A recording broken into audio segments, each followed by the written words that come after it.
Let's pray. Heavenly Father, I ask that you put your hand on us tonight as we conduct the business of the town. Just give us the wisdom and foresight to hear your will and make the best decisions. I also ask that you put your hand on the entire town and everyone that calls it home. In these things, I pray in your Son's holy name. Amen.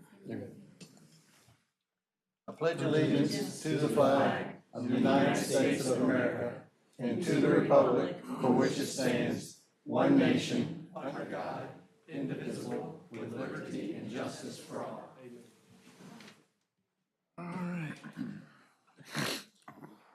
All right. Call the meeting to order. Appreciate y'all coming out tonight. One thing when I'm reading the, everybody signing up, that the ones that put Matthews, North Carolina, you can put Stallings, North Carolina on your address and you will get your mail. It's just, we all know we don't have a post office, but, The blog post, whoever wrote that did a good job explaining it. well, that's Ms. Nichols right over there. There we go. All righty, so, Mr. Perrin, you're up. He serves on the planning board. He serves on our planning board. Good evening, council members, Mr. Mayor. Pleasure to be back. I don't know if you might remember me from the fall when you appointed me to the Planning and Zoning Board. So I'm still running on that, and it's been a great experience so far. The reason I'm here tonight is I've been in the Callenwood area about 3 years. When I first moved in, didn't know anything, didn't know anybody, and I got to know a lot of people through the being on the social committee for a year with Anna Rushing, who was the heart and soul of the neighborhood. Got to meet a lot of people and started hearing things about, well, it's so dark here, we don't have enough light. And so investigating, talking with the board, the HOA board we had at the time, there didn't seem to be a lot of movement that had happened. They weren't getting answers from NCDOT. Put the microphone closer. I'm sorry. They weren't getting any answers from NCDOT. So I decided to dig in. My background as a project manager, I always like getting answers. And one of the first calls I did after I talked to them was Councilman Ayers. We had some brief conversations early on and started an 18-month journey on figuring out what happened. And I sent you all the documentation last week, and you pretty much know what happened, but I'll just go over it briefly. Over that time, I had talked to Duke Energy and to NCDOT, and then also the Public Works and Engineering personnel. And basically, what the bottom line is for whatever reason, which we don't know, after getting the Callenwood archives documents all downloaded and going through all of those, it just seems that for whatever reason, Duke had made a recommendation for lighting on one of the 8 phases of Stallings. Unfortunately, that was the only phase we could find in the archives. The other 7 were not visible. Union County doesn't have them. I checked with them. And what it showed was that Duke had made a recommendation for street lighting, okay, approximately 3 or 4 houses apart. And then at the time, the individual who's the town manager was requested by Duke to approve this, make changes, whatever. So they made changes. But the change they made didn't seem to make a lot of sense. They had a 3-street triangle, which had 19 lights assigned. And the individual, for some reason, marked them up and reassigned 8 lights. Now, I don't know how you can do that without doing a photometric like the Duke rep who I talked to over this time period said they have to do to determine how much light you get per house, per street, et cetera, for an adequate lighting. And the reason I'm here tonight is to ask you to look at this project and see what you think about moving forward with it. There is a cost involved, of course. And what we're doing here is a short-term phase, what I would call phase 1, and taking the existing 50 streetlights and going from the current fluorescent bulb that they have to an LED. The LEDs are similar to the ones that are in the Little 2-Street Charlotte subdivision as you drive into ours that have the LEDs, and they're about 3 or 4 houses apart. Now, the spacing on these lights in the neighborhood are like 100 yards apart, possibly. We have a couple streets, I know Councilman Richardson drove out there the other night, and we have some streets where you have, it's like a horseshoe. This one is called Erringale. You have a horseshoe on Erringale, and the light is at, the one light on that street is at the tip of that horseshoe, and it's covered by trees. It's my house. I don't mean that it's mine again. Okay, so it's approximately 20% of our lights are covered by trees. Now, when I spoke to Duke, I said, well, how does that arrange when you guys replace the lamps with the LEDs? He says, well, this I was told verbally, I never got it in writing. But he said, since Duke owns the lights, if they are enclosed by the trees, they will trim the trees in order to get access. So that could be part of the solution to helping that process also if we move forward in the process with this thing. So, presenting to you, to this tonight, there's our 50 lights involved. And that's where we're at. It's in your ballpark now, so to speak. Mayor, may I? Yeah, would you have something to say? Well- You always have something to say. Well, I mean, I wanted to clarify, because my understanding is that there's a formal process that we need to go through, where they submit a request to the town. I don't know. I think that's part of the discovery that we ought to do. Let me just speak a couple of words. Thank you. Okay. By the way. Thank you. Tony and I had coffee a couple of weeks back. I've been in Callenwood many, many times. I'm not sure I've been in Callenwood at night. It's dark. So one thing we agree on, it is eerily dark. I've asked a couple of friends who live there, is that a problem? And some would say no, some would say yes. But for the average person, I think the answer might be yes. Coupled with, we spend some money each year or two on shaving sidewalks. This is a neighborhood that has trees that are somewhat oversized for the planting strip. It's not just Callenwood, but in particular Callenwood, where there are some trip hazards. Yes. I think a fellow was injured jogging a couple years ago, which caused us to spend some money out there. So it's dark. There are some trip hazards. We don't know of any increased crime, though it'd be interesting to think about. The solutions are hard. I told Tony in all transparency that the solution appears to be more like poles. Making the existing lights brighter doesn't feel like the best, and you agree, the only solution. I think what we need to do, perhaps I'd make a recommendation, is that we just ask some staff to spend some time on the issue. It's complicated because Duke's involved. I don't think the state's involved anymore. Could be wrong about that. There's some policy about 75% homeowners must approve something, and that's a pretty difficult bar to get most days in large neighborhoods. So at least for tonight, I'd like the council to sort of authorize staff to do some work on this project. That doesn't mean spend a lot of money. It might be a pilot project on a couple of streets. Literally, there are some streets that I saw with no lights, even though Tony corrected me, there might be one. What's lost to history probably is why and what caused the reduction from 19 lights to 8 in that one section and presumably across the whole neighborhood. So that would be my request tonight, is to do some investigative work from the staff perspective, involving Duke, involving Tony as the representative from the neighborhood, to see if we can't find some iterative phases to both learn more about it, figure out who pays for what, examine the policy about homeowners' approval at 75%,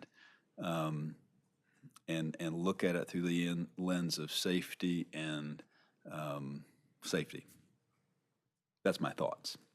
Well, What do you mean, you're talking about a pilot program? Did I say pilot? So if I said pilot, I probably meant that section that Tony mentioned, that we have, phase one of the development is a circle. What's the name of that road? That's Aaron Gill. Erringale. Right. That's what I mean. Instead of the whole neighborhood trying something that may not work, try something in a smaller section to see if it works. I'm of the opinion that I'm not sure that changing the lights from what it is now to LED that are brighter is the fix, because it just makes a shortage of light poles. I mean, it doesn't fix that problem. Adding light poles could get really expensive, retrofitting it. No one can afford that, probably. So that's what I mean, some sort of investigative work that might include a demonstration project or a pilot project on a street or two to try to determine what the right solution is. Has somebody been in touch with Duke? Just see what the process with them, what they would recommend? Yeah, I think our staff's been in touch with Duke generally. I think Tony's been in touch with Duke. And then on you had the copy of the cost that was sent to you last week also in that packet. Yeah. Of what the cost looks like. And I think I think part of the question is really when you have 20% of your lights covered by trees, because they're overgrown, basically, is if Duke's willing to Yeah.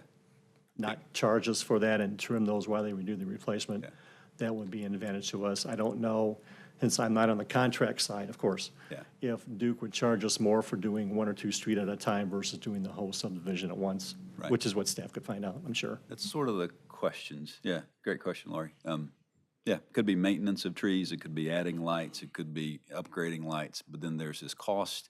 We pay the power bill for lights in the community. I didn't know that, actually. Should have known that.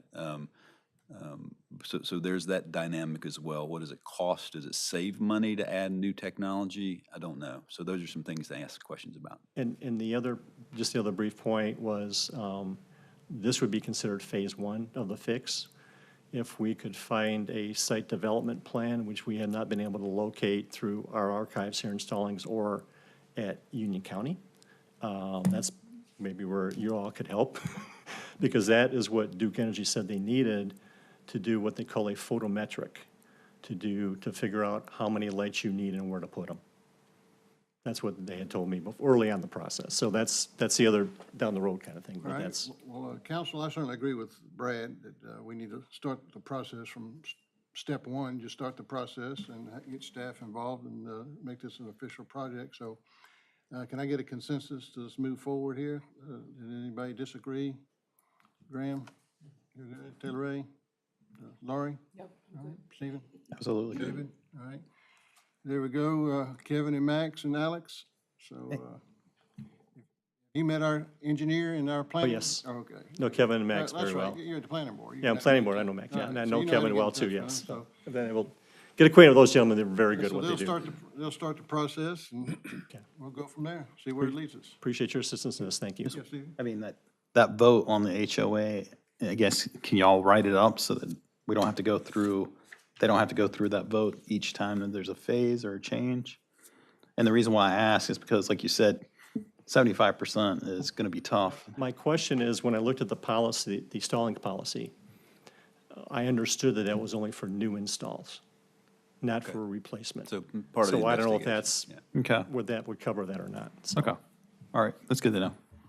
All right, well, Tony, thanks for coming out. Mr. Mayor, Council, thank you so much for your time, appreciate you. Callan Wood, thank you all for coming out. So now you're required to stay the Please whole stay. 2 hours.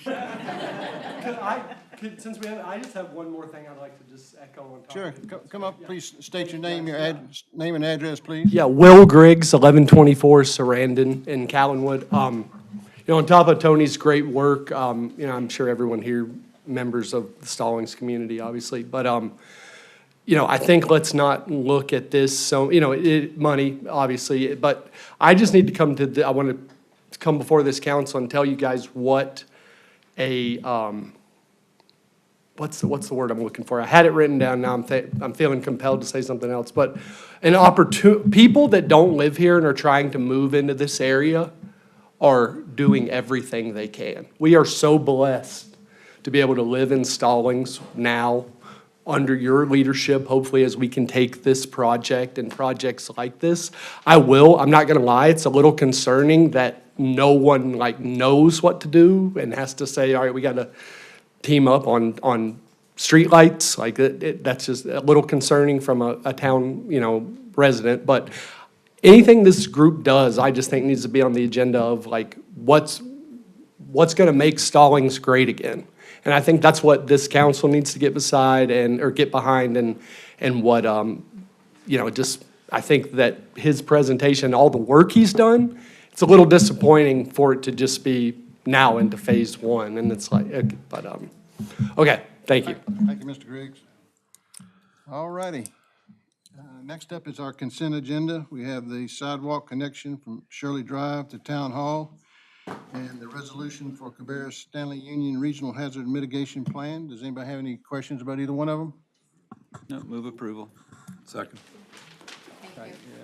We got a motion from Brad, second by David. All in favor? Aye.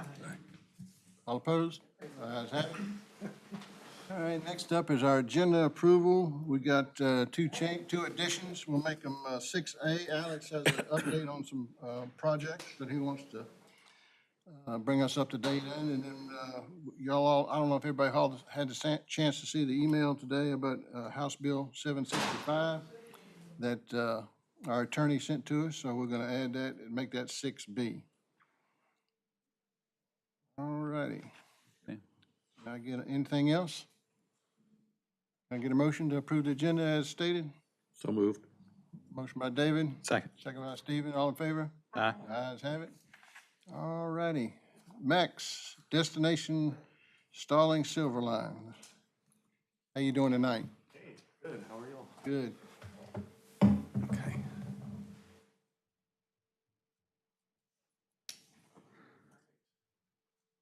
Just give me 1 second. All right. Let me pull up the memo. So, hello, council. So since 2022, one of council's priorities has been maximizing positive development around the hospital and the light rail. In 2023, staff secured a CRTPO grant for $100,000 reimbursed with a $25,000 town match, so $125,000 to help plan for the Silver Line and atrium changes to the comp plan. And this became Stallings, Destination Stallings, the plan. Destination Stallings had 3 goals: to update the comprehensive land use plan for atrium and Silver Line, and create a new small area plan with the Silver Line, atrium, and new neighborhoods, and incorporate a TOD overlay, transportation-oriented development overlay in the ordinance, which is currently on hold due to state legislature. We did a slew of public outreach, including we added a website for the updates. We had surveys, and we had social media blasts. We also had meetings with NCDOT and Atrium. We also had public booth at Stallings Fest that presented the project. And planning boards and council have reviewed it. Planning board recommended approval of this at their most recent planning board meeting, but they have had the document since November of 2024. So has council. So we presented in December 2024, the council, and we incorporated some updates. And that's why we're here today. We're ending the CRTPO grant period, which ends July 1st. And we're requesting adoption of the comprehensive land use plan update and the small area plan update. With the memo came a link with some quite large documents, which included the new small area plan that's going to override the Monroe Expressway small area plan that was completed in April, I think, 2018. This one incorporates the Silver Line, Atrium, Smith Farm, and all of their existing neighborhoods. We also incorporated a new future land use plan map with the comprehensive land use plan that incorporate this whole area as a walkable activity center, which is a mixed-use district. We incorporate an entire transit integration plan that includes the comprehensive land use plan and small area plan update with our study areas. And what I'm requesting tonight is approval of these documents. Any questions? Well, appreciate all the work on this for 3 years or 2.5, whatever it happens to be, but I also included a timeline here. just to summarize what Alex told me today, so doing the comprehensive land use plan now, so we don't have to do it again until, Yeah, by state legislature, you're required to keep your comprehensive land use plan up to date reasonably, which is historically 10 years, which we're coming up on. We got, our comprehensive land use plan was adopted in November of 2027, and if we don't do an update to it, this specific update, we have to come up with a plan soon to keep it up to date, which we would have to start thinking about now. so this meets that requirement? Yes, it does, and it buys us some time to think about the future, give us more time for the future. Well, in my opinion, certainly adopting this, prepares us for what's gonna happen maybe in 10 years, on the Silver Line. Nothing's gonna happen, in the near future. So, any questions for Max or Alex on this? Discussion? It's good. All right, hearing that, can I get a motion? Hey, Max, just before, I'm going to support it, and I do, but just help those who might be listening, the four people that are tuned in. How do you use this when someone walks in and says, I have this piece of land, or I want to develop this property? How do you use like this plan? Yeah, so our future land use plan is a guide for development it's till 2045 on our current plan. So it'll help guide development for that. So if they're developing within this area, I can show them the walkable activity center that shows these type of uses and development pattern and present that to council for recommendation. I can also use the small area plan that now shows the silver line and all of our existing neighborhoods for the and future build out to kind of help guide development for developers. Once we meet with developers and discuss that, we can show, hey, these are the walkable activity center categories. This is our small area plan that showed this street network. It shows these uses and make a recommendation based on that. So I can say, hey, council, I recommend approval or denial based on the consistency with these plans. And council can also make that decision with approval or denial as well. And then also, Alex sent us a email today about the new, I don't know if it's legislative action. Can you talk to that for us, Alex? Sure. Good evening, everyone. So obviously one of the main sources of contention for the town of Matthews, can everyone hear me? Was the Charlotte bill that got introduced to help fund the sales tax, to help fund all the transit plans for Charlotte and the surrounding areas, Mecklenburg County. Because of just basically the results of initial conversations with leadership at the General Assembly, Charlotte made the decision to set the funding level, as I understand it, in the bill at an amount that likely would not cover the Silver Line, which would come down into South Charlotte through Matthews to the Mecklenburg County border, which would then allow us to work with our, Union County and everybody to try to get it down to Stallings eventually. At least that's according to the town of Matthews. So there's been some controversy. It's been in the news. And there's been a second bill that's been filed by another representative, Tricia Cotham, who represents the general area and part of South Charlotte. And that bill, long story short, would help set a higher cap on how it's distributed to potentially make the Silver Line more of a reality. So there are effectively two competing bills in the legislature right now that would set the cap for transit funding that would ultimately come from the sales tax that would come to Mecklenburg County. So this isn't something that's, you do this one when you get it funded. A couple years now, you do another one, right? It's probably something that's going to have ramifications, and in some ways, Matthew has argued that this is the one shot to do it right now. It's not something that you're going to be able to do and get another part of a sales tax done just to build that amount of momentum. It might be decades until that happens. So, that's it. Happy to answer any questions if that wasn't clear. Thanks for that explanation, Alex. Any questions for Max or Alex on this topic? All right. Hearing that, can I get a motion to approve the comprehensive land use plan and the small area plan revisions or changes? Yeah, works. I make a motion to approve the comprehensive land use plan and the small area plan as presented this evening. All right, motion by David Scholl, second by Bram. All in favor? Aye. The ayes have it, unanimous. Thank you, Max. And can I get a statement of consistency? I know that wasn't on the agenda, but may I get a vote for statement?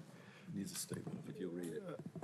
Oh, I it can wasn't read. on the agenda? Yeah, do you want me to read the statement of consistency? Please read. Yeah, go ahead and read the, Yeah, so the request was to adopt the destination Stallings small area plan and comprehensive land use plan amendments, and to approve the following statement of consistency, which is consistent and reasonable with the comprehensive land use planning goals, and approves the amendment stating the town council finds the amendment consistent and reasonable with the key guiding principles. The council finds the adoption of the destination small area plan, Stallings small area plan, and the comprehensive land use plan amendment is consistent with the town's adopted priority to maximize positive development around the future Silver Line light rail station and Atrium Health Campus. These actions further the town's goals of supporting smart growth, walkable mixed-use development, improved mobility, and economic vitality, and are reasonable and in the public interest. All right, can I get a motion to approve the statement of consistency and reasonableness? So move. Second. Motion by Laurie, and second by Stephen. All in favor? Aye. Ayes have it. Thank you, Max. Thank you. All right, next up is Brad. Max, can you pull up a presentation I sent Alex, or could you have it? Somebody's got In it? the PowerPoint? Yeah. The Chestnut, Matthews, Weddington. This one, I'll bring the speed mouse limit. up there. Yeah. Thank y'all for letting me put this on the agenda. I wanted to show you a speed limit sign that just drives me, my neighbors, 2 HOAs, and the world really crazy. And it's the one right there. So 45 miles an hour approaching a roundabout. This is in District 6 at the very end. In fact, Lori and Taylor A. and I sat in on a conversation with a potential development project in this corridor. And the reason I bring it up is this is part of a council small area plan, the Chestnut Weddington small, I forget the name of it, small area plan. And just as Max said, that's one of the designations as a walkable activity center.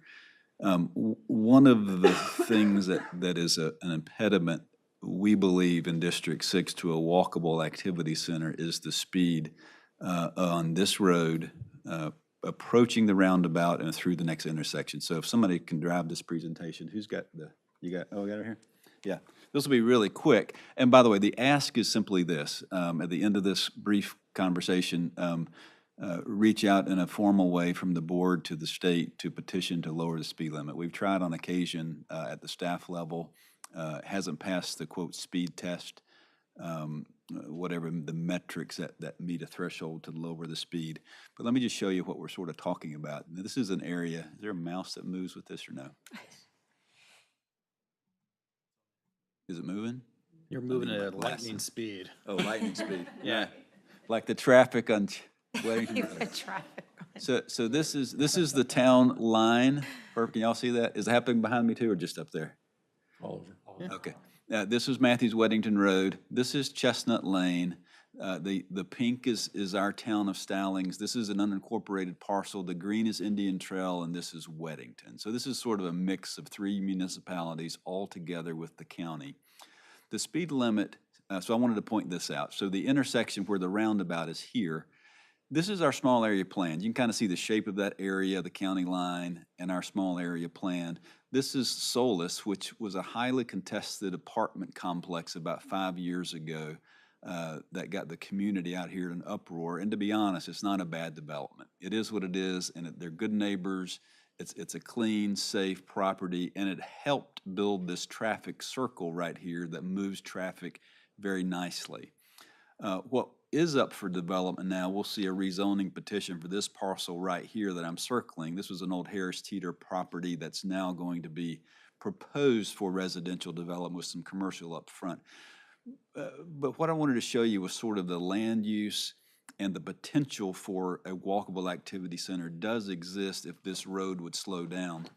This is sort of a vision in our map. It's sort of a rendering. It's not based on any reality except what it could look like with the greenway that's projected to kind of go through here. The Chestnut Spine Greenway comes down Chestnut.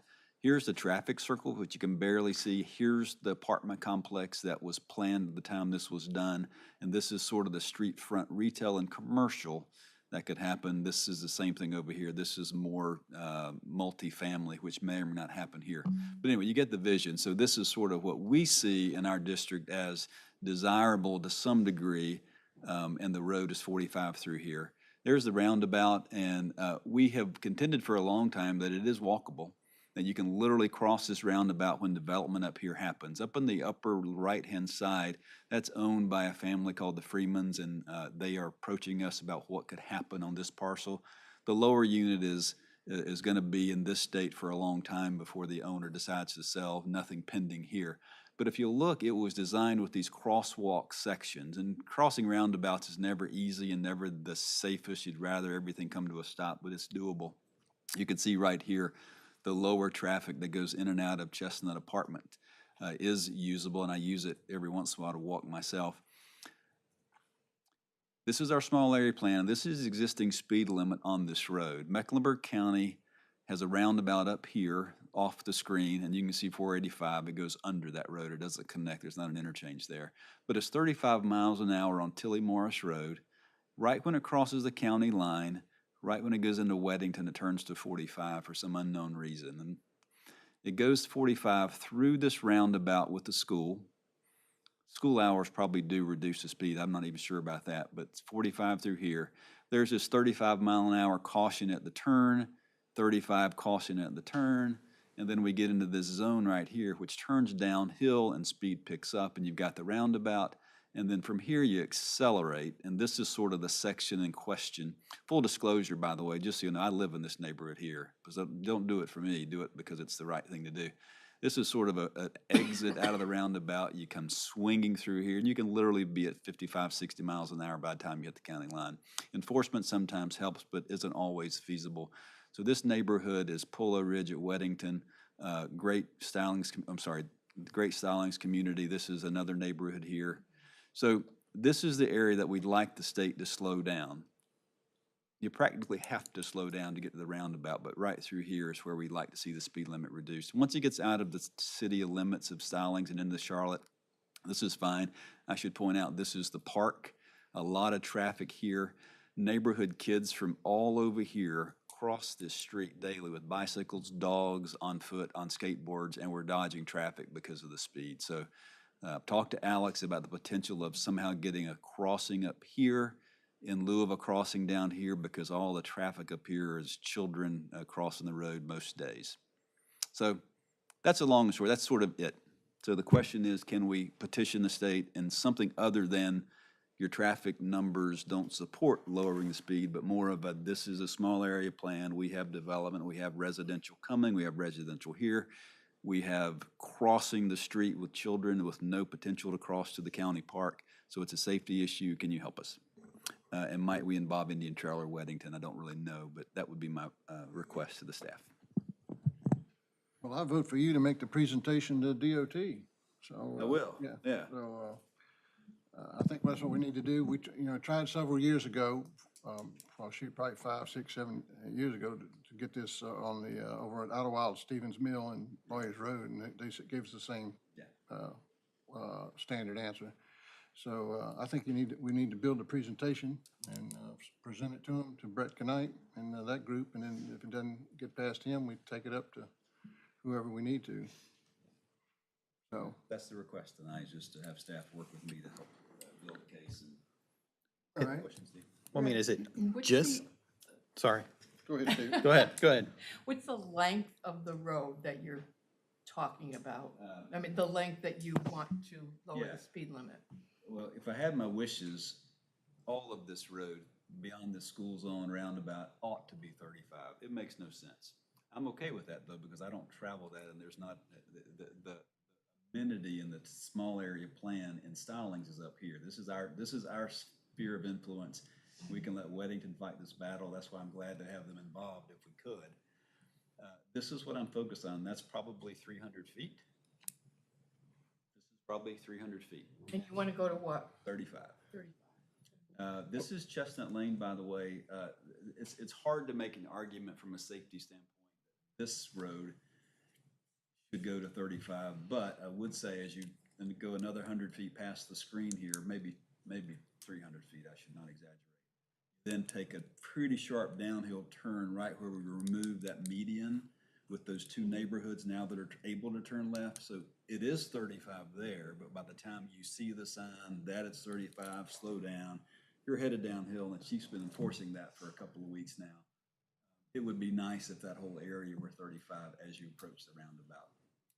It would, because those folks coming out of there got a kind of a blind It's really- crossing. Yeah, and what you can't see on here, this neighborhood driveway, it has a blind turn out in the traffic because the speed coming this direction makes a turn ever so slightly that it's really hard to get out and turn left, which is why this neighborhood, typically, we all come out here to the roundabout or on this side of the neighborhood, or even go through this neighborhood to get out of here. Trying to not prejudice with my own personal experience that I live right here, but I do, that enables me to sort of see the problems day to day. So it's not very long, Lori. Well, I certainly agree with you, Brad, and doesn't make sense for me, I'm not a DOT guy or a policeman, but going from 35 to 45 to 35 doesn't make sense in a residential area. Why don't we make it all 35, the whole thing? That's what my ask. And that's the sign right there that just baffles us because we're like, why would you? And that's the first time you see 45 inside Union County. It's right there and it's 150 feet from a roundabout. Oh, that's a stop sign? I'm sorry. No, that's This a, is a speed limit yeah. sign saying it's okay to continue going 45 this close to a traffic circle. And as I drive around Charlotte, it drives me crazy, because this topic, on Ray Road going to South Park, it's 4 lanes, but it's 35. Yeah, Why? right. Because it's Ray Road and there's people that have $1 million homes there. So somebody petitioned them and they got what they want, so. These aren't $1 million homes, but I do tell you, Well- from the meeting we just had, and you'll meet with the developer, I think, later this week, this literally has potential to become what we like to say is a walkable activity center, but you've got to somehow slow the traffic and get across the road safely. Do we have this presentation? No. I mean, this might be something we can share with our WUMA partners to kind of get that ballpark started. Weddington probably would, right around the school zone of Union Day, I would assume that there's probably, it might be helpful. Well, I can send it to you, but I'd rather staff sort of have the first crack at editing that and make sure it says exactly what we need to say. I could do it informally. That's what I'm trying to say, and kind of prep that conversation. I'll send it to you. The other thing is, devising a strategy. Any other town's done that, been able to solicit DOT, what do we need to do? Right. I know you're talking to Max and Kevin, y'all can develop a strategy with Alex. Well, and even, sorry, Al, I know you're getting ready to speak, but I want to know I'd like to know what's different about this road from a state numbered system. Somehow they have different names for different road collectors and thoroughfares and whatever. I don't know if this is the same kind of road as Stevens Mill is. There's 2 lanes, and Stevens Mill, we're able to get a Hawk Beacon crossing at the Greenway. I'll remind you that right here, you can't really see it, but there's a beautiful Stallings Greenway sign right here that takes you that way into the park. Now, it might be too close to get a Hawk Beacon here where kids can safely cross, but you've got literally people trying to get to this Greenway and they can't do it. Is that Mario's, John's place? Mario's and John's is over. Yeah. Yeah, so you got all the apartment complex folks that like to walk to dinner, Yeah, they can't do it. can't, very easily. So that's. All right, Brad, could you make a motion that we can, Yeah, I'll make a motion that staff spend some time on a strategy to communicate a speed limit reduction along a portion of Awesome. in the town. all right? Motion by Mr. Richardson, second by Mr. Scholl. All in favor? Aye. Ayes have it. All righty. Thank you, Brad. All right, next up is Melanie, Charter Amendment. Councilmember Richardson requested a timeline that if you all requested the charter to be amended to change 1 seat from 4 years to 2 years, just one time to fix the balance, what the process would look like and what the dates would look like. This is just an example. We can certainly, if the council wants to do this, begin at May 12th. As opposed to the 27th, and that would move everything up. And the election is November 4th. So even if we followed this deadline, this timeline, as long as we're complete with the process by August 5th, I think it was, we're fine.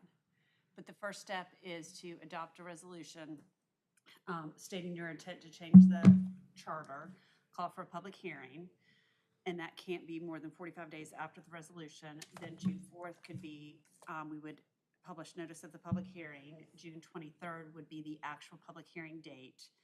July 14th is when you could adopt the ordinance to amend the charter. And then July 19th, we would have to publish notice summarizing the ordinance.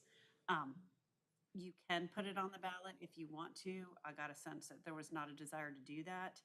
In the event 10% of your population asks for it to be on the ballot, submits a referendum petition, then we would be forced to put it on the ballot. I don't see this as being anything controversial that would happen, but just be aware that that's also in the statute. All righty. Well, I get asked every election, why is there so many 5 and 2? So, and Yeah. we tried to do this before, but nobody stepped up like Brad's stepping up on Well, relinquishing there. I was going to ask you, it doesn't say anything about a district. Do you have to identify the district seat that's going to be shortened by 2 years, or how do you do that? I mean, I'm happy to do it, and I would, but I know Graham raised his hands that he'd like to do it. So I don't know if there's a conversation we need to have. If we could talk about it, I'm happy to do it. Or were you joking? Or did you just have a rough day that day? No, I think. I'd actually said extend him up to 6 Oh, years. yeah. Yeah, So that would, yeah. and the whole thing about that was just kind of, it would be then him, and then 2, and then it would be 2, and then you. And so it would kind of just, it wouldn't all be the south and then the north side, kind of Yeah. flip-flopping every 2 years. So Yeah, it'd be a little bit of Yeah, I think continuity. I'm fine to do it, and I think it makes the most But sense. that decision doesn't have to be made now, we're just gonna go I agree. We would want it on the ballot, Which do. then, but now, November. tonight we don't. ballot? not on the ballot, on. The That's resolution. if it was to go to the ballot, yeah, on the Just the resolution. On the resolution. resolution, what seat it is. Yeah, Well, we have till May 27th to make that decision as to which one, right? we need to take that action tonight.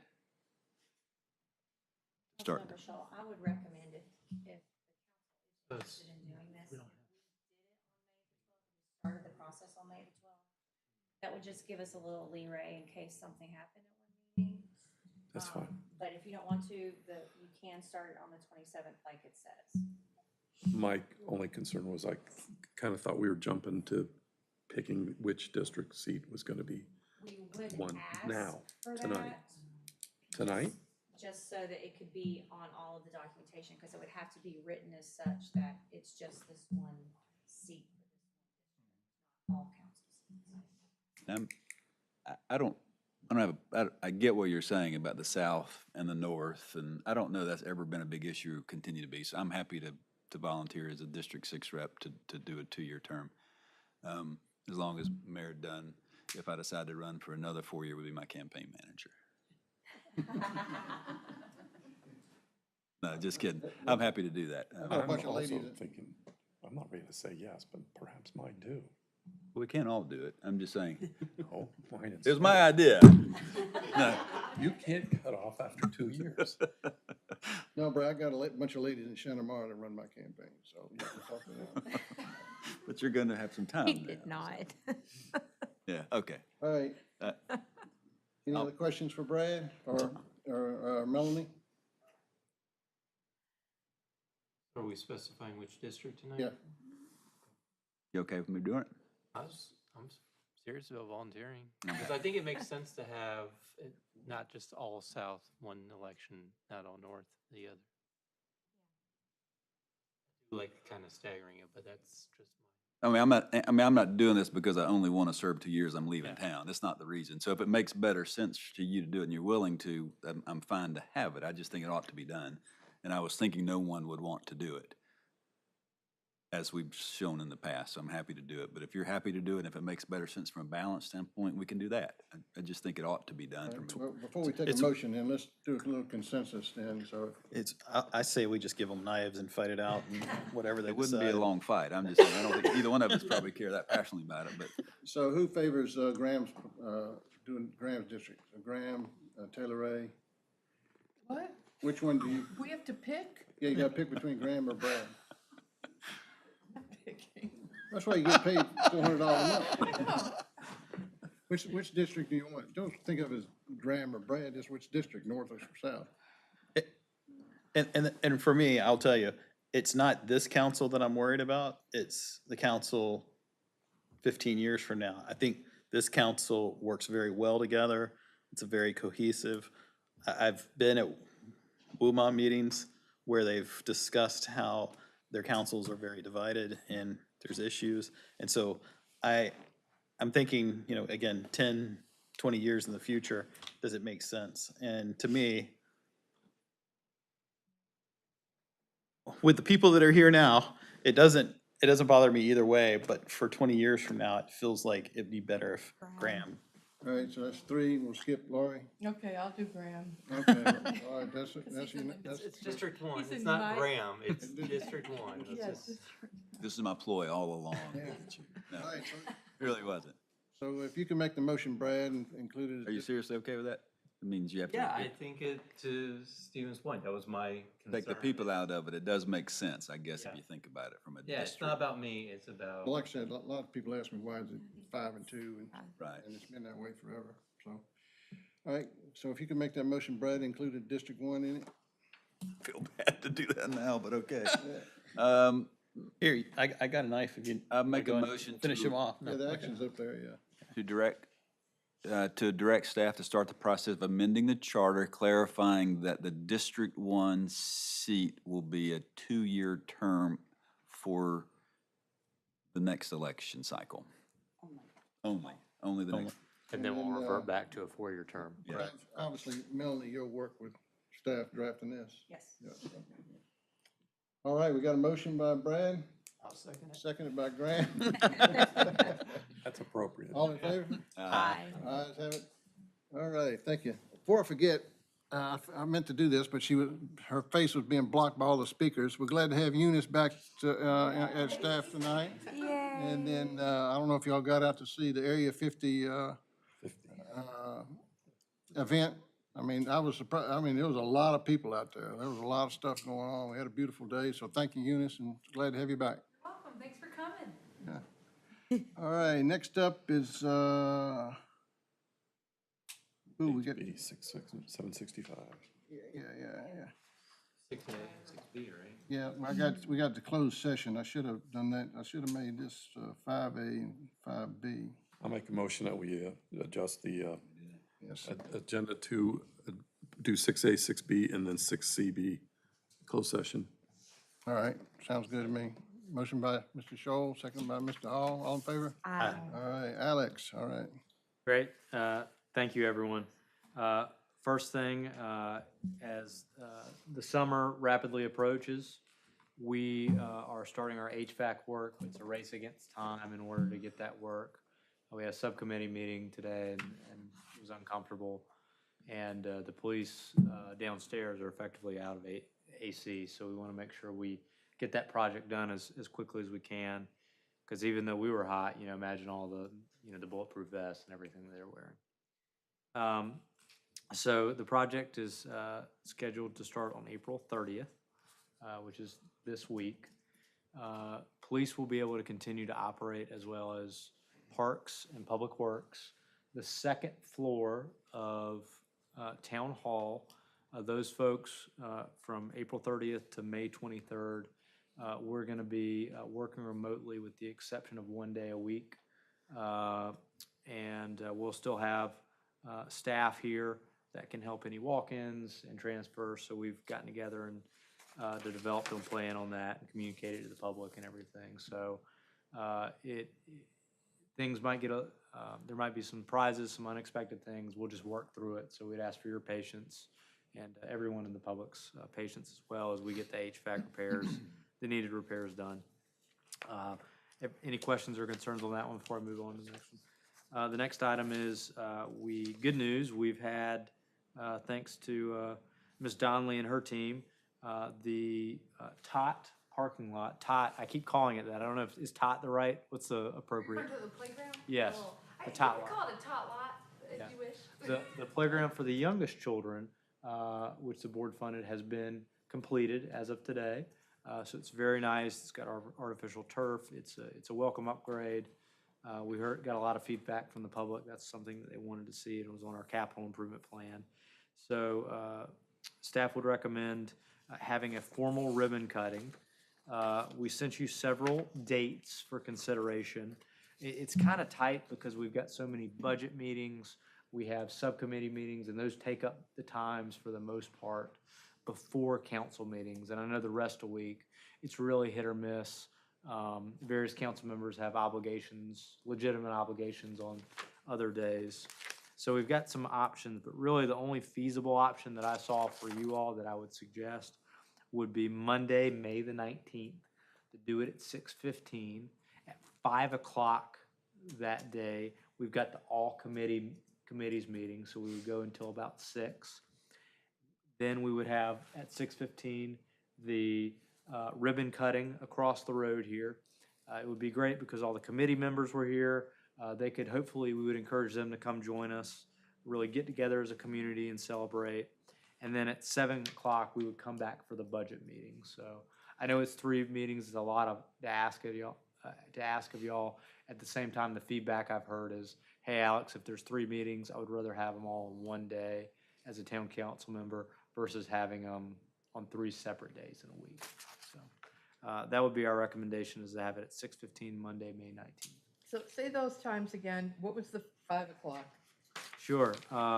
So the 5 o'clock for that day is the all committees meeting. Okay. I think the idea was the board wanted to share the draft budget with the committees and just get feedback and have a conversation. And then at 6:15, we would do the ribbon cutting, so we'd all just hop across the street here and celebrate, and then come back for a nightcap with the 7 o'clock budget meeting. All righty, well, it's, I can make, the only one I can make is May 19th, so I agree with the recommendation. So, Graham, what do you think? The other 2 options were to 4:30 p.m., which I don't think a lot of y'all like coming in early. That's what we've heard. And another option was, which is a Saturday, right? And I think we might get less people for that one versus the date of a council meeting when we have all the committee members here. Oh, yeah, I like the committee idea, so. Taylor Ray? Yeah. Laurie? Yeah. All right, Stephen? We're good. David? What do you- Yep, on my calendar All already. right, May 19th? then. Okay, thank you. Thank y'all. All right. Anything else, Alex? No, sir, that's it for the staff report. I think the only thing is the HB 765. Oh, we do have one more item. This is kind of a fun one. We do have a fun one. So in the lobby, some of you may have noticed some artwork.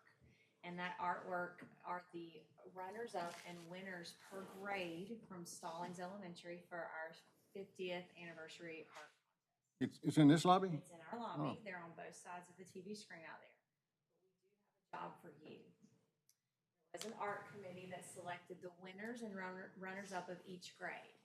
But for council, we are asking you to pick one, your favorite, that will be the grand masterpiece winner.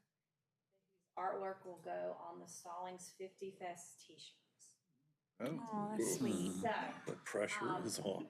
if you guys can peruse those on your way out or in at the next council meeting, or next council meetings, budget meetings, I'm going to give you a ballot probably May 12th, and ask for your official vote. Okay. Oh, Well, that's exciting, though. sweet.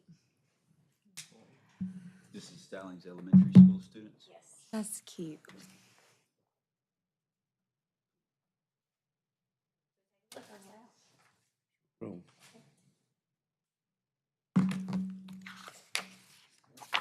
always have a good story on Stallings Elementary, but I'll save it.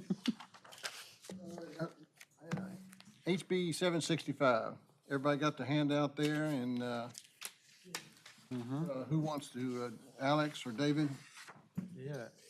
Yeah, happy to defer to you, Mayor Pro Tem Scholl, but I know Mr. Shong has some bullet points he could share if y'all wanted to know some information. You've also got some stuff here, but Max might be able to break it down, or David, you might be able to break it down. Not to the level of expertise that you guys will. Yep, Mr. Shong? Max? Okay, yeah. So, Thank you, Melanie, for sending me a bunch of documentation. So I just have it summarized here. So House Bill 675, sorry, I'm going to read it verbatim because I'm not specifically planned for presentation tonight, but proposes changes to local land use, zoning, and development authorities. And it's framed as an effort to promote housing affordability and streamline development, but would significantly undermine local control, reduce community input, expose local officials to personal liability, and impose rigid statewide land use mandates that disregard local conditions and comprehensive land use plans. Can you repeat that one phrase, personal liability? Yes. Possibly, it could expose local officials to personal liability, depending on the type of developments that come through. How so? Let them read it. I just wanted to reiterate that one phrase. Max goes through it, and then I'll be happy to answer any questions and go into a little more detail. Yeah, so the major concerns, there's like 9. So I'll try to go through them a little bit more briefly, but, so erosion of local land use authority. So, local governments would be prohibited from exercising planning, zoning, subdivision, or development regulation powers, except as explicitly, authorized in 160D. So, meaning some of our development ordinance would have to be completely rewritten. Zoning regulations would be standardized based on density alone, stripping the ability to tailor zoning districts to our needs. Local ordinances could no longer impose basic regulations like parking requirements, just for example. And then there was mandated high densities across the state. I know this can get kind of long, so let me know if I'm elaborating too much, but counties and municipalities must allow minimum densities by right. So for example, we're under 50,000 residents, we have to require 4 dwelling units acre minimum per zoning regulations. That's just an example. Then there's shortened timelines for automatic approvals, which really affects us. So for example, local governments must act on rezoning applications within 90 days. Or risk forced approval. Development applications must be deemed complete within 14 days, which is,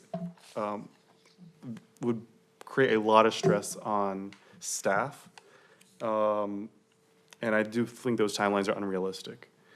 Then there's personal liability for local officials. They could face civil lawsuits and personal liability for development decisions as perceived improperly subjective or unauthorized, and claimants could also recover attorney's fees.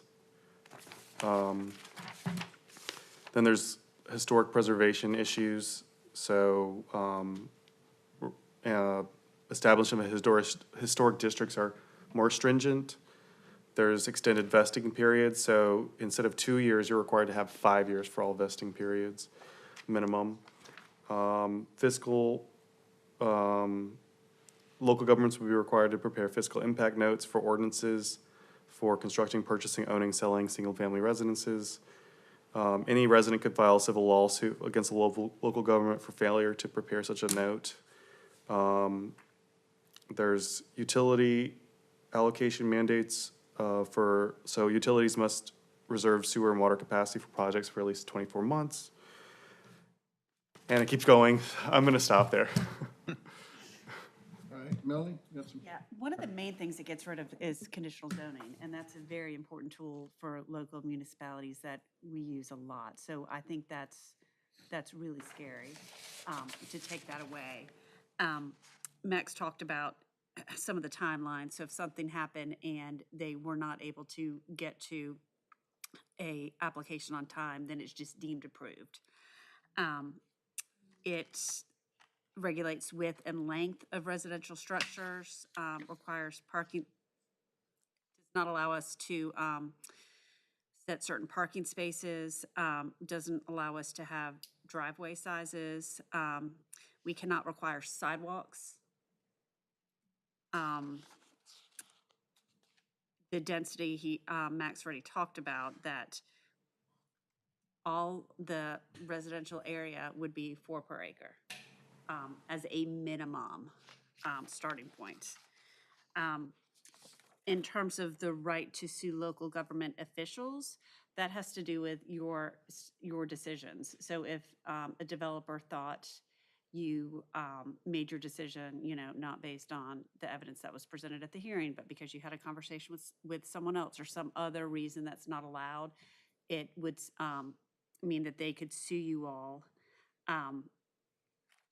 and try to get attorney's fees, cost of investigation, and it expands private remedies for civil suits. And it says that boards, even like planning boards, could be partially liable for involvement in board decisions. So I think it'd be even harder to get people to volunteer for planning boards and various boards if that happens. Allows property owners to install community sewer systems, package plants.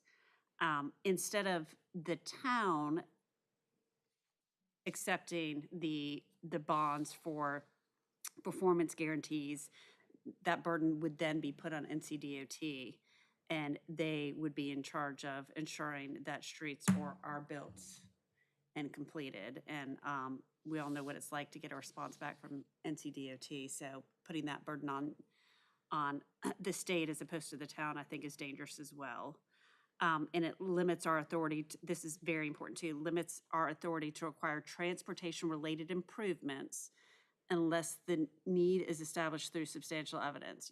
Is the TIA substantial evidence or not? Who knows? So there's a lot of very dangerous provisions in this. It's going relatively quickly. It went through the House. It's now in some sort of subcommittee. It hasn't yet gone to the Senate. So our hope is that enough municipalities will come together to oppose it. And some legislators have spoken out against it in the last few days. So hopefully that trend will continue and the Senate will kill it. So it's already passed. In the house. In the House. Yes. Wow. It is stunning to me that any legislator would even consider this. I mean, it makes no sense. And, it's obviously written by a developer's attorney or whatever. It just takes whatever, like what Max said, you'd need to have more people. We'd have to hire more people to get things done in 14 days or 20 days or whatever it is. I mean, it just makes no sense. And I just can't imagine why a Oh, yeah, there's legislator a would four even. primary sponsors. Do we know vote who for it. wrote Oh, the yeah. bill and supported it? I do. I know. Did, Or any co-signers? Who, Brody was one of them. yeah, Oh, really? he tried to do this several years ago. Is Monroe passed a resolution about this yet? I don't know. Zanger, Brody, Winslow, Cunningham. Uh-huh, yeah. It's funny because Brody's, other than Monroe, he lives in one of the most rural districts in North Carolina. But he is a home builder, and he's accepted the most by far donations from the Home Builders Association. And the Association of Realtors, he's also accepted significant funds, so. I think there's a big push too for affordable housing. So Well- that's why I think it's getting bipartisan support too, is because people see, oh, well, this is a way to create more affordable housing. That's a whole nother issue, affordable housing and, pushing staff to do whatever nonsense they're telling us to do. You can't require sidewalks. I mean, why should anybody be able to tell Max, no sidewalks? So on their website today, it says, refer to the Committee on Judiciary to if favorable rules, calendar, and operations of the House. Yeah. What does that mean? Anybody know? How do we find out what Mr. Harp voted on?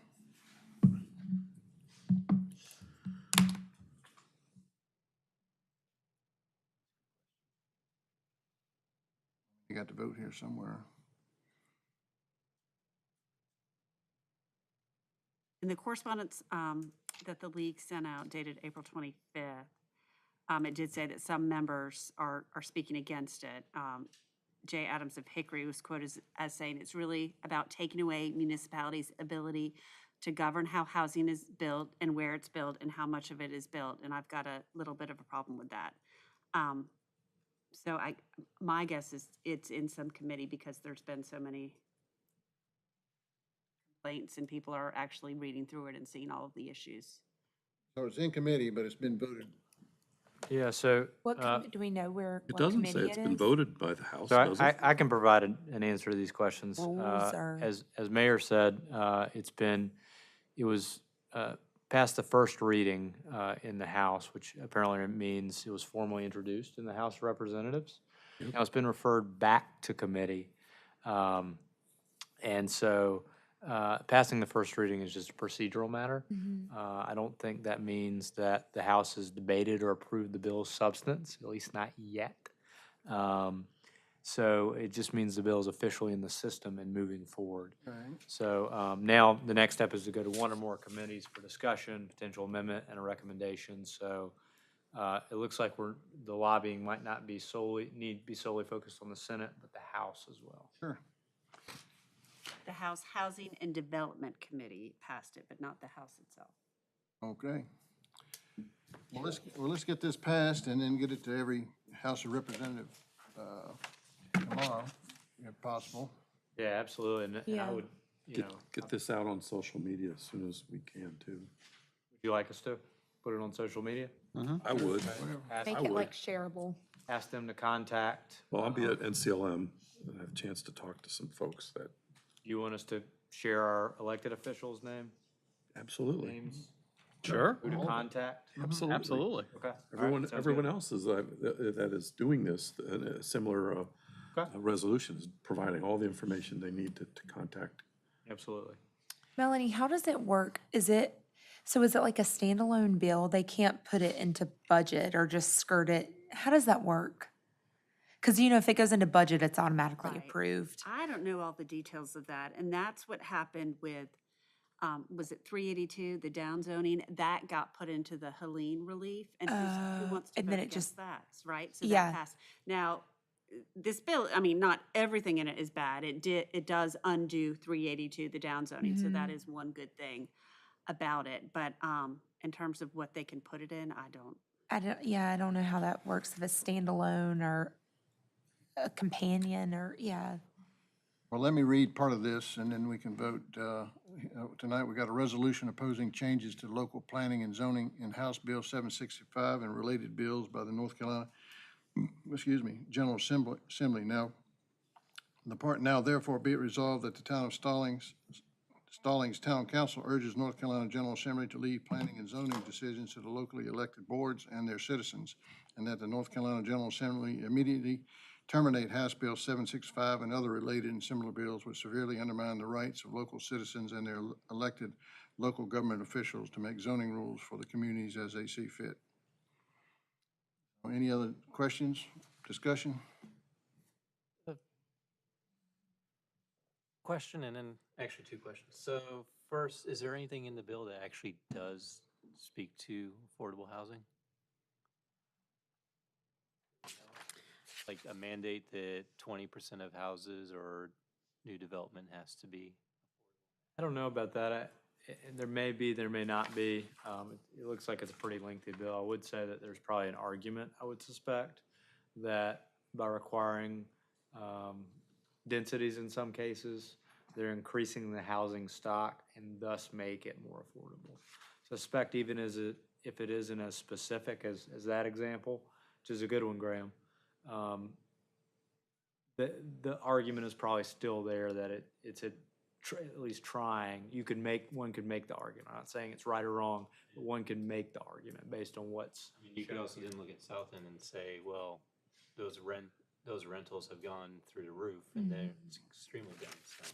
The bill talks a lot about housing supply, not so much about affordable housing. There's a housing gap, which is, it could be real. I don't know. They use the words, the supply gap in order to build more homes, which would essentially lower the price. All right. One thing it does that doesn't affect us, because it only affects cities with populations of 125,000 or more, is gets rid of regulations for tiny housing and exempts accessory dwelling units from regulations. So you could, put a tiny house right in your backyard. Graham, I've heard you talk about affordable housing a few times in other meetings, and so obviously that's something that concerns you. There's a group in Charlotte called Freedom Communities that are headed up by the heavy hitters in Charlotte. Hugh McCall used to be the chairman of the board. It's a nonprofit. Well, don't want to say that, but I'm gonna send you some information about it. But if you want to learn about affordable housing, that's what they're doing in Charlotte. All the development along Freedom Drive, that if you've ever been out there, is all part of them. Movement Mortgage, part of built that school where Eastland Mall used to be. They're part of this Freedom Communities thing. And a buddy of mine has sold his business in South Carolina, and he's come here and he's the operations manager. He's been in real estate development for 30-some years in Myrtle Beach. So they got some money, but they're building affordable housing in those areas. And so I'll send you a link to it, and if you're interested, find out more about it, so. Well, and the only reason I was asking was, you know, think of trying to take down a bill. Right. You know, you have to think of the two competing sides, like how are the legislature going to come together and vote on this? And if one side's being sold that this is affordable housing and there's nothing in it about affordable housing, then you go to those people and you say, by the way, did you read the bill? There's nothing about affordable housing. You're voting on, you know, you're being led down you're being led astray.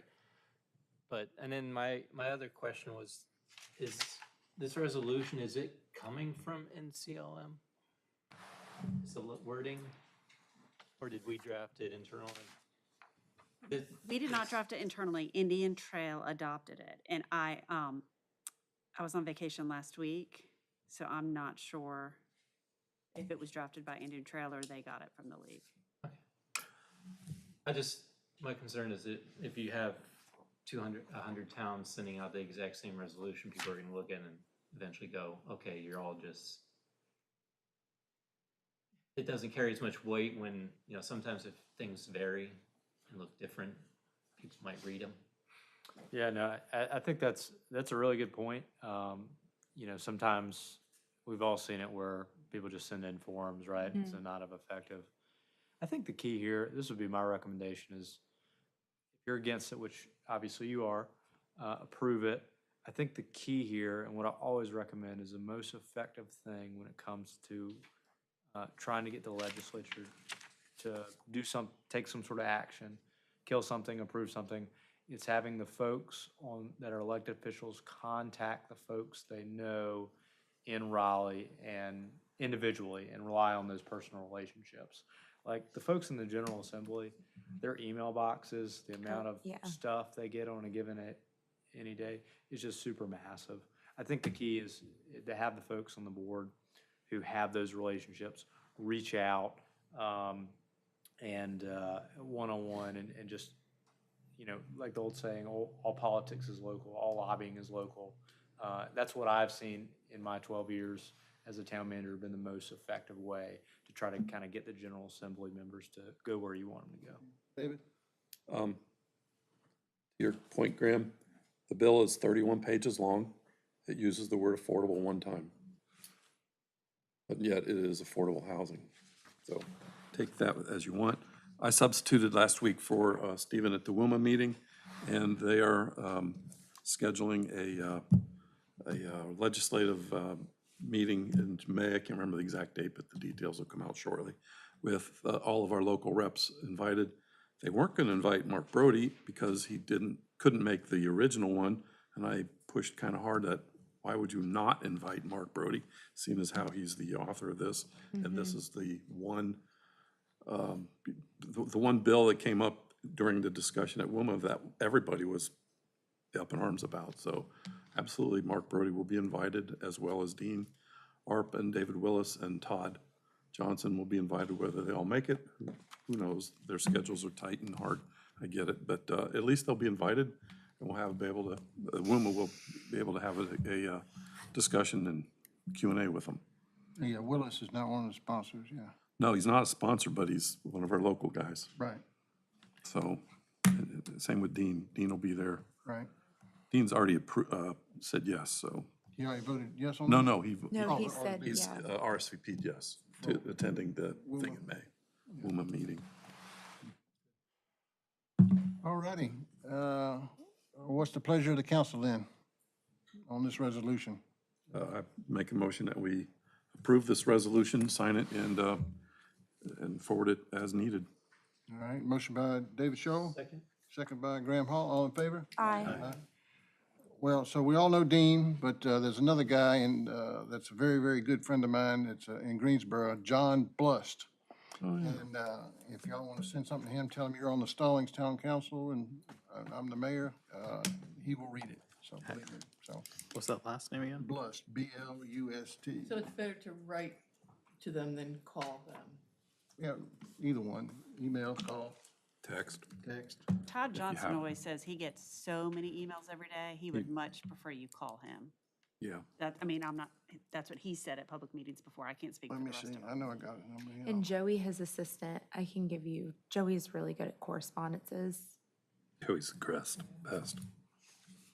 What'd you say? Joey's the best. He is. I love Joey. However, I wouldn't say that about Dean's legislative assistant. I mean, I wouldn't speak negatively about her. I'll send That's his y'all. wife.